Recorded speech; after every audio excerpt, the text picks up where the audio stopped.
sikwenza out of uthando. Wonke ama-artist aseNkabi Records sikwenza out of uthando. So umfowethu uDubai ngiyazwelana naye, but angazi lutho, alikho isent esimkweleta lona. Yonke into ekumele ayibuze kumele ayoyibuza ekhampanini emsayini. Welcome to Zwida Media. If you're new to this channel, please subscribe. Don't forget to like, comment and share. Here's a new video for today. Enjoy.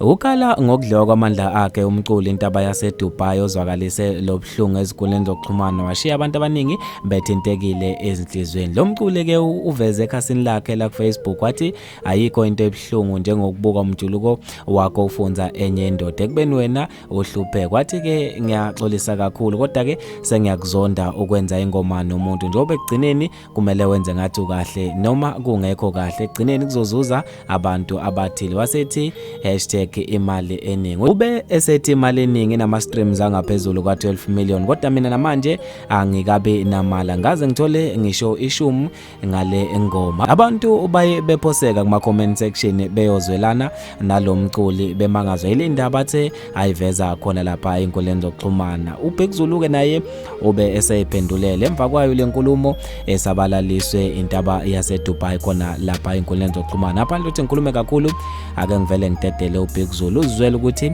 ngabe uphendule wathini.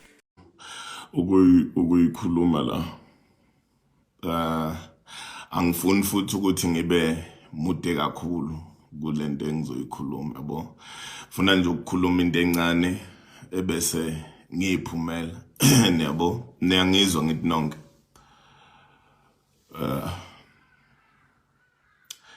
Lento encane nje ngifuna ukuyikhuluma angifuni ukwanda, ngizokhuluma nje leyo nto bese ngiyiphumela uyabo.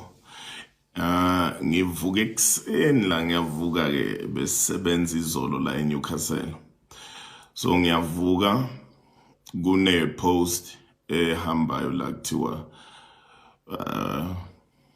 angazi uDubai imali kwenzakalani. Bafowethu na into engizoyisho, Inkabi Record or uBig Zulu aka own uDubai ngisho isent elimnyama nezo. Inkabi Record ay own uDubai ngisho isent elimnyama. Konke yonke ipaperwork yengoma yenziwa. Kodwa ke phela into ekumele ni understand, uDubai usayiniwe under iAmbitious. So yonke into esiyenzayo ipaperwork yenziwa iAmbitious. Yonke imali ama rights yonke into kaDubai ise-Ambitious. Imali yonke engenayo alikho ngisho isent la kaDubai or imali eshodayo ekaDubai eseNkabi Record. Yonke imali, yonke into, paperwork, konke kuse-Ambitious. Senza yonke into ngendlela, sivumelana nabo.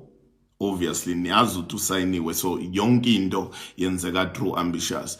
Uyazi ke futhi naye ziningi izinto ebesikhuluma naye, ngisho mina man buzi Ambitious yabo, whatever khulume buzi Ambitious cause angazi lutho abantu abazi yonke into iAmbitious uyabona. So kule post ayipostile angazi ukuthi uyirefera kimi noma uyirefera enkampanini yakhe. Niyang understand? Angazi ukuthi ukhuluma ngami noma ukhuluma ngekhampani yakhe. You understand? Kodwa nje engifuna ukusho bafowethu ukuthi alikho ngisho isent. Why ngenza into efana naleyo kumfana? Mina nomfana omncane uyazamela konke ngikwenze ngendlela, lonke isent lakhe, yonke into yakhe, wonke even ama rights wengoma ase-Ambitious. Yonke into ngayihambisa ekhampanini yakhe. uyazi ke yena okunye besinokukhuluma naye masikhuluma bese ngisho noma nihamba uyobuza ukuthi kwenzakalani ngalokho. Obviously angikhe ambitious, angazi lutho, angazi ukuthi basebenza kanjani bona. Mina engikwaziyo iagreement nazo zonke izinto, paperwork, yonke into yaba right, yonke imali engenayo yengoma bakunika iphesenti labo, ayikho neyodwa, alikho ngisho isenti elishodayo. Ngamnika yonke into i-ambitious cause iyona ikhampani ephethe umfana. So zonke izinto zikubona, angazi nix, angimoni ngisho isenti. Umfana omncane bengumsiza, uyazi ke naye isikhathi esiningi, but kokunye le poster ipostile eqinisweni angazi ukuthi uyirefera kumina noma ekhampanini yakhe. You understand? So ngibone angathi kunanabantu aba-attack mina, so ngase ngithi ngicela ukuthi ngivuke embedeni ngisalele, ngavuka nje ngathi ngicela ukuthi ngikhulume lokhu ukuthi Ntaba record konke ikwenzile, instead yenze even ukungidlulela for umfana, ukungidlulela kuye phambili. But if into yakhona iyaqhubeka, maybe sizo explain more kuya phambili, but ebengifuna ukusho nje ukuthi umfana asim-own ngishisent. Konke kusekhampanini, konke kubantu abamrepresentayo. So angilwi naye, angilwi namuntu, into nje bengifuna ukisho ukuthi konke sikwenze ngendlela, ayikho into eshodayo, konke futhi sakwenza ngendlela ababefisa bona ibe ngakhona. You understand? So konke, so iposter ipostile, the reason why ngithe ngene live ukuthi angazi ukuthi ukhuluma ngami noma ukhuluma ngekhampani. You understand? Engabi record ke asinaso isikhathi sokuthi singa nawo ama-artist agcwela khona siyawasiza, amanye asiwasayinile even kwasayini, but siyawasiza. Kunama-artist asayiniwe Engabi record, mayogig athola 100%, angithathi ngisho isenti lawo. Ama-artist aseNgabi record mali yogiga until today, ama-artist aseNgabi record maligiga angilithathi isenti, ngilinika imali yayo 100%. Uyazwa? Makunemali ephumayo angiyithathi imali yabo, ngibanika yonke 100%. The reason why ngenza njalo kusobuntu, ubuntu ngisuke ngifisa ukuthi baphumelele nabo bayephi, baye phambili. So if kuzongena, let's say u10 rand, and ngazi kahle ukuthi Engabi record kulo 10 rand i-owner mhlambe let's say 50%, then that means namzome ngithatha 5 rand na 35 rand kuleyo mahlane encane naye azamela ngayo. So into engiyenzayo, ungabuza noma Philip artist laseNgabi record to Big Zulu wakwathatha i% emalini yakhe, cha 100%.